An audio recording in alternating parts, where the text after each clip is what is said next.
Newtown family that owned this land. Opening during a pandemic is very challenging, but also it poses its own exceptional opportunities. The pandemic forced us to reimagine our operations like many other small businesses, but we focused on creating unique and safe experiences that allowed us to serve our loyal guests. We never expected really to grow so quickly, attracting thousands of visitors in the past 5 months that we've been open. And who knew that fire pit sitting would be so popular, especially during this cold weather? We want to give a big shout out to our team, very dedicated team who stood with us along the way from the start until now and into the summer months. We are so proud to be the part of the Newtown community and immensely thankful for the support of all the women-owned businesses especially that we have partnered with. Some of them are BD Provisions, Grace & Co., Lori's Fine Foods, Simply Paul's Photography, to mention just a few.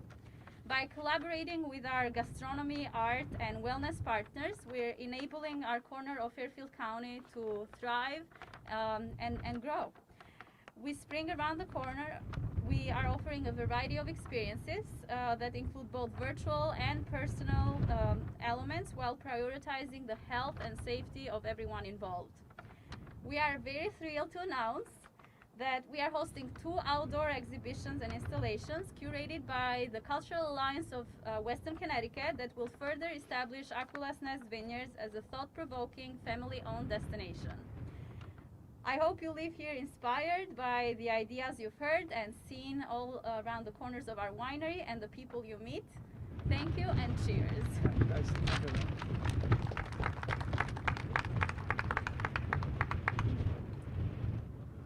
Both Neviana and Ardian were the beneficiaries of some great federal assistance from the Small Business Administration.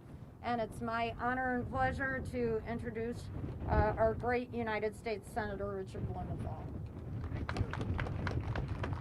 Thank you. Thanks, Susan, and thank you to Ardian and Neviana. I just want to say to you, in the interest of full disclosure, I am not a drinker, but I am going to come back. I'm going to come back because this place is so exquisitely beautiful, and I'm so impressed by what you have done, the risks that you have taken stepping forward in a time of pandemic. And I just want to say to Ardian, and I know it's true of the governor and myself, as well as you really married above yourself.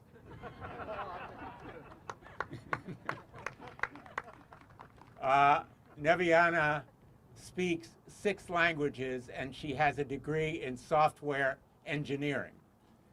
And she is also, dare I say, the brains behind this operation. So I'm only being partly facetious. I'm only kidding partly.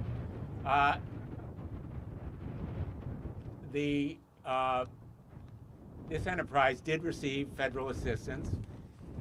It received $125,000, I believe, in equipment loans. It received $3,000 in PPP loans and grants. It also received some idle money, but it is now eligible for the restaurant revitalization program. And we have here Frank Alvarado from the SBA, who is going to make it possible for you to get more federal money. Help is on the way. But we owe a particular thanks to Governor Lamont and his team, Commissioner Lehman, Commissioner Herbert, who are also providing essential assistance. And let's be very serious for a moment. The reason why we're here today is that the governor of this state and his team have been at the forefront of reopening in this country. They've been at the forefront of mask wearing and physical distancing and all the precautions that we've taken, they've been at the forefront of providing more vaccines more quickly to more people than almost any other state in the whole country. Today I was in Meriden where, and that deserves a round of applause. Today I was in Meriden where at the Maloney School they're going to vaccinate 750 people, including, by the end of the day, all of their educators, all their teachers, bus drivers, custodians, and that's just one place in the state of Connecticut where we're at the tip of the spear in making America safer. Remember, we won't be safe until everybody is safe. We need everybody to be vaccinated. And today is a very special day for the nation because you'll remember President Biden set the goal of 100 million doses of vaccine in people's arms, 100 million within the first 100 days. Well, today is the 58th day of the Biden administration, and today we hit the goal of 100 million vaccines in people's arms. But Connecticut is ahead of the nation, and that means that more people will go to restaurants, retailers, all the public places because they'll feel safer doing it. Here's the blunt truth. We have no reason to be complacent. We have to continue this pace. We are in a race against time and infection. If this vaccine isn't put into as many arms as possible, it will spread. Variants will rise. Those variants at some point will be resistant to the vaccine and will be back in this vicious circle all over again. To be really safe, everybody needs to be vaccinated. And that's why this effort by the governor is so important and why this day is really monumental.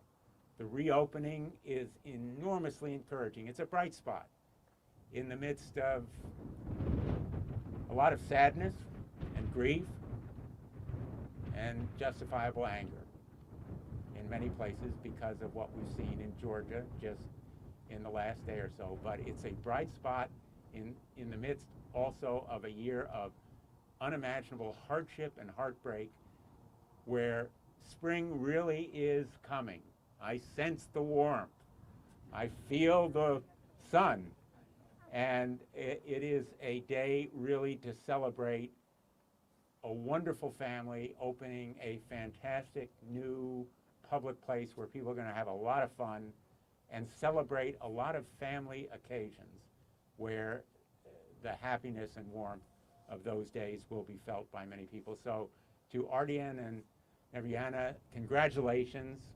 You're doing great, and I'm really proud to be with you today. Thank you. Thank you, Senator. We have so many important people. We're going to ask them to keep their remarks to 2 minutes or less.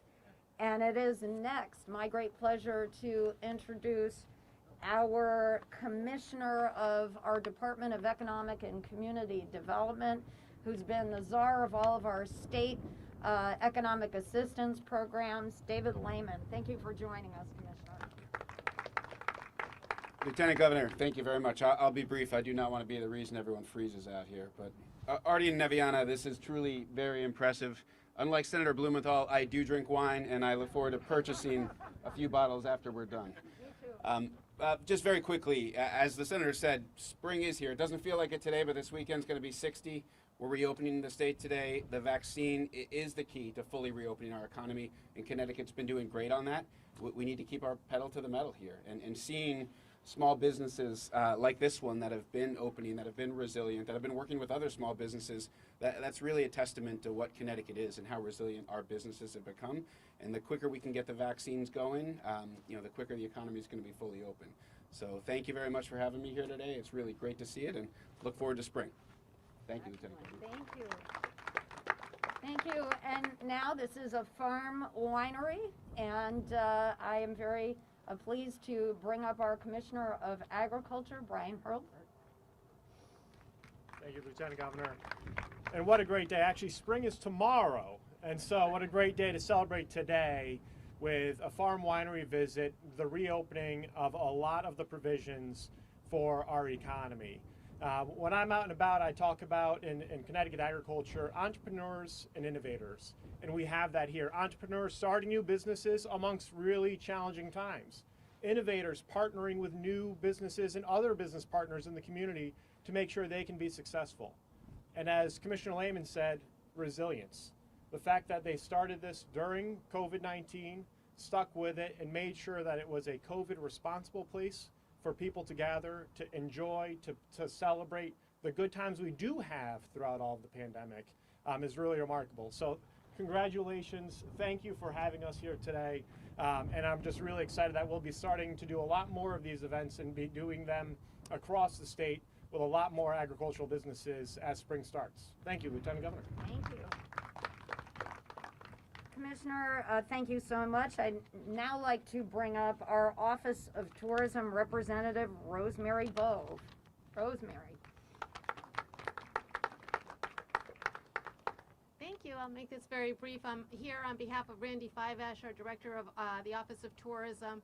We're super excited to have this new property that we can feature. And we're super excited that the summer is looking very good for tourism promotion. Much of what we do, of course, is based on research, and national studies are indicating that there's a hope for travel this summer. There's a wonderful new sentiment for travel towards in this region, and we know that 8 out of 9 of Americans are ready for travel in 2021.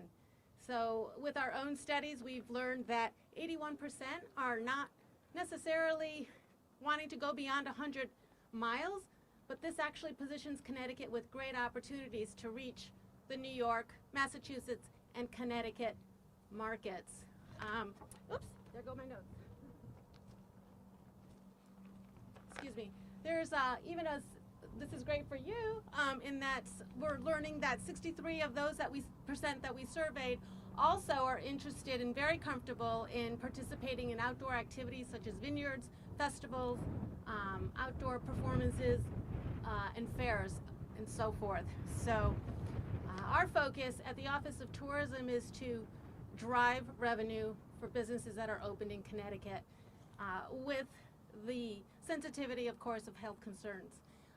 We inspire travel in Connecticut throughout its regions by promoting thousands of tourism businesses through our core marketing tactics, and as well as promoting Connecticut businesses that are going above and beyond creating a safe experience for our visitors and residents alike. So I'm super excited, having toured your facility, to go back and talk to our marketing team about this beautiful venue and how we can now add it to our list of assets in promoting it in our upcoming summer campaign. So we will be in touch. Thank you very much.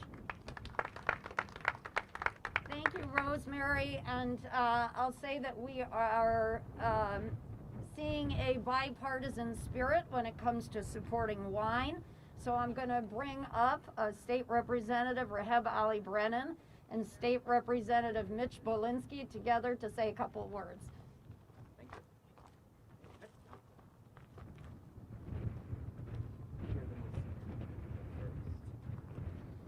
How can I need that by age? Just a few words. Thank you for being in Newtown. We love it when you come. Thank you, Governor Lamont and Lieutenant Governor Bysiewicz and David Lehman and everybody for being here today. The word that sums this place up best is the one that was used by Niviana before. This is a place of inspiration. Not only did they open in a pandemic, but they opened with a bang in a pandemic against all odds.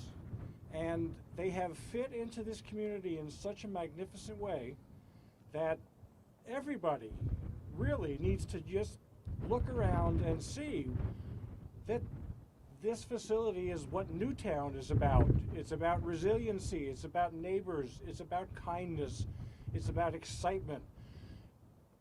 This business is completely integrating with other entrepreneurs in town and works on a regular basis to have themed nights that people just cannot wait to come and visit for. So I wish Niviana and Arian the absolute best of success as we open up much wider and just go forward. Oh, and by the way, Newtown during the pandemic also welcomed a beautiful microbrewery, as well as we had a startup of an import-export business that deals in European wines. So Newtown's hot, just not today. Thank you. I'll be brief. I just want to say, as the son of an immigrant, I knew the sacrifices that my dad made to see his American dream realized. He is now a successful small business owner in Stamford, Connecticut, and so I just want you to know that we support you. We want to see you succeed. I commend you for, I think at a time when a lot of people only have the capacity to focus on themselves and their own business, you have been making sure to bring other people up with you by partnering with local businesses and organizations, so that's very commendable. I look forward to Ubering here many a weekend with my friends. And I think, as they say in Albania, it's gazua, which is cheers. So, thank you. Thank you both, Mitch and Raheb. And we wouldn't be here today without the great leadership of our governor, Ned Lamont. Yeah, you're a governor who's standing between you and the wine, right in there. So, okay, we've had a lot of speakers. We've been all a little bit windy. I wish we had a little more hot air that we could project. But let me just tell you, you know about Bordeaux's, you know about Burgundies. You don't know anything about Albanian wine? That was the nectar of the gods, right? That's the nectar of the gods. Mother Teresa's from Albania. I think Aquila's Nest is her favorite wine as well. And now here we are in Newtown, and I'm so glad it's here. I can't believe you started this up. You started this up right in the middle of the pandemic. And as David Lamont will point out, we started up more businesses last year than we have in an awful long time, decades. Maybe it was a little easier to start up a business. Maybe Senator Blumenthal got us a little more federal support. Maybe we had some time to think about it, but it's a sign of some of the energy that you see in the state of Connecticut. And I just want to say, it's more than the Vineyard. I mean, these are experiences. And I really wanted to come here today because this is part of the Connecticut experience, and it's on the wine trail. And Andrea Gardner here representing the artists, and the artists come. And you can sit right out here, have your glass of wine, have something to eat, overlook. And I'm here with my friend Charles Mallory, who's affiliated here as well. He knows how to turn an evening experience and a hotel experience into an amazing experience. And that's what we're here to promote, is the Connecticut experience. And I just love the fact that you decided to take this old farm. You did this yourself with your own hands, making a difference. I'm gonna be back when it's warmer. Now let's get some wine. Governor, thank you so much. I am very pleased to introduce Charles Mallory, the founder and CEO of the Greenwich Hospitality Group, and he's going to talk about the incredible partnership that he's had with Aquila's Nest. Charles. Thank you, Susan. It's really great to be here. I do want to also thank the governor, senator, and all the members of the government for helping during an incredibly difficult time. We, as a Greenwich Hospitality, with probably 1,000 employees, would certainly not have come through this without the help that we've gotten. So I really mean that. Just another aside, I'm married to a Greek American lady, and we have a house in Greece, which we bought just as we got married, and it was totally unrestored. And I asked around who could possibly restore it, and no one there, no one on this little island could do it. But there was an Albanian family living on the island, and they could do it, and they did do it, and they did it beautifully. And it's a very, I have nothing but fond memories of this family, who are still there, by the way, and still doing wonderful work. So this is a sort of hardworking, creative people who can make things happen and do it beautifully. So I think, and we've seen that today. One thing about wine, we have a hotel in Michigan, and no one would have ever thought that Michigan had wine. But the fact of the matter is it has a tremendous amount of wine in northern Michigan. And this speaks very well for possibilities in Connecticut. The Connecticut Wine Trail has been around for a while. It's going to be around a lot longer. The wine's going to get a lot better, and it's a real, I think a major piece of tourism in the future. I really believe that. And the art, and the Connecticut Art Trail, and all of that is part of tourism. And I think being creative to partner with these assets that we have in this state from a hospitality point of view is our goal. And we were delighted to be able to come up with some mutually successful programs with Aquila's Nest. And I think we're going to try and do more of that going forward with our hotels and make it a very nice weekend or week-long experience that's very compact. And that's what Connecticut's got. Everything's very close by, which makes it easy. Anyway, thank you very much and congratulations. Charles, thank you so much. It's now my pleasure to introduce Andrea Gartner. Some of us know her as a very active public servant in Danbury, but one of the many hats she wears is that she is a board member of the Western Connecticut Cultural Alliance. Andrea. Thank you, Lieutenant Governor. So first I want to say, let's remember that cultural and creative sectors are important in their own right in terms of economic footprint and employment. They spur innovation across the economy, as well as contribute to numerous other channels for positive social impact. Well-being and health, education, inclusion, urban regeneration are just to name a few. I know that I'm speaking to the choir when I say this, because we are so fortunate to have leadership in our state, leaders who are present today who understand that. Thank you, Governor, Lieutenant Governor, Senator, state representatives, and commissioners and selectmen. I'm so pleased to represent the Cultural Alliance of Western Connecticut. I'm here along with fellow board members, Vicki Taylor-Block, Paul Steinmetz, and our chairman, Lou Wallace.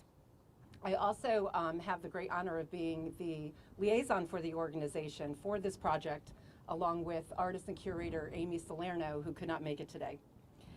So at the Cultural Alliance of Western Connecticut, we are all about art with ambition. We work to equip the creative sector with the tools that they need to build and grow the economies in the communities that they live in, while also enriching people's lives in those places. We work with artists, designers, builders, makers, entrepreneurs, and innovators. The Cultural Alliance serves 10 surrounding towns, including this slice of heaven here in Newtown. But you know, we also have to acknowledge that the arts is one of the industries hardest hit by the pandemic, and we have been hit hard here. This project and the call to artists that I'm here to announce today is exactly the type of public-private partnership that the Cultural Alliance is positioned to engage in.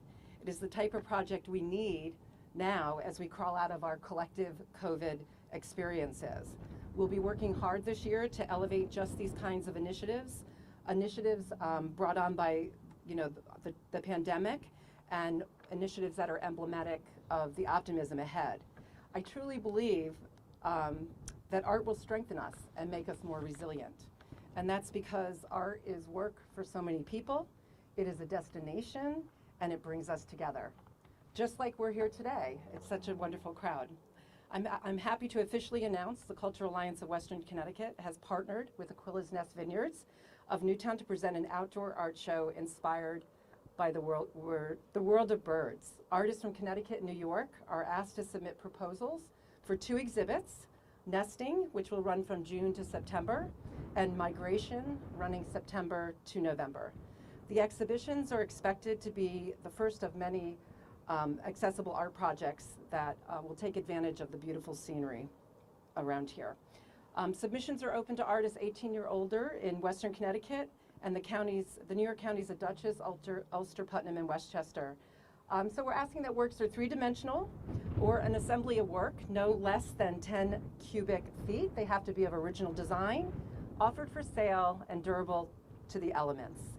And the deadline to submit is April 30th. In closing, I'd like to say kudos absolutely to Neviana, to her and her husband Artie and the team they have put in place, not only for their hospitality today, but also for thinking outside the box. And again, thank you to the wisdom of our state leaders in recognizing such a key initiative and bringing the support to this. Thank you. Thank you, Andrea. And our final speaker, Briggs Tobin, Chair of the Board for the Fairfield County Community Foundation. Thank you, everybody. I will try to be very brief. I'm so glad to be here today, and just quickly, Fairfield County's Community Foundation, what we do is support organizations who look out for our most vulnerable communities and populations, who, as we all know, were hit very, very hard by COVID, those at the lower end of the socioeconomic scale, and overwhelmingly people of color. Last spring, we established, in addition to all the incredible federal and state aid that was provided, we established a COVID resiliency fund, and I have to say that the response from the community was overwhelming. We've raised over $3 million to date. $2 million of that has been distributed to a total of 154 nonprofit organizations in all 23 cities and towns of Fairfield County. And just to give you a sense of the coverage, our grantees have touched 100,000 people with these grants, of which 80,000 live with incomes at less than 50% of the area median income. So just an incredible response, incredibly effective distribution very, very quickly. And I want to make 2 points. One is that this could not have happened without extraordinary cooperation between our nonprofit grantees and our state and local officials. I mean, just figuring out where it should go, who needs it the most, as quickly as possible was key. And second, as we've heard today, I mean, there is light at the end of the tunnel, but we are not out of the woods. The need is still there. We just did a survey of our grantees, and as you might imagine, there is still an incredible need for basic needs: food, rent assistance, housing, personal protective equipment, and sanitation expenses. I mean, there's more, but those are the basics. But here we stand. It's about to be spring. We've got a nice federal relief package that's come, and Mother Nature will get the word shortly, and we look forward with a sense of optimism and thankfulness, frankly. Thankfulness for those who navigated this situation for our state so effectively. Thankful that there is light at the end of the tunnel, and thanks to all of you who've been so incredibly generous. We hope you continue to do so. Thank you very much. Briggs, thank you so much. Questions from the media? If not, please, go ahead.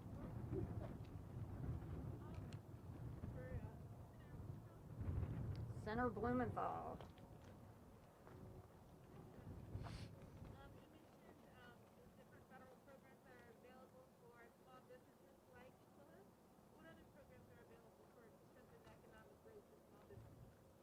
Where are they available? Oh, what program? Well, what programs are available? I hesitate to keep you out in the cold, but right now, for businesses like this one, there's $28.8 billion available in the Restaurant Revitalization Program, which provides not only for restaurants, but also tasting venues, food carts, caterers. That's billions of dollars coming to Connecticut. Another $7.8 billion through the third round of the Paycheck Protection Program. There are many billions of dollars available through the SBA and banks that are available for these kinds of small businesses to be flexible, more flexible than ever before, so they cover the kinds of food and supplies, inventory that businesses like this one will need. And that kind of aid for small business is central to the American Rescue Plan, along with the $1.1 billion that's coming to Connecticut schools, put kids back into schools, the $60 billion that will be available nationally for better delivery of vaccines. All these programs are tied together to make it possible for businesses like this one to survive and thrive.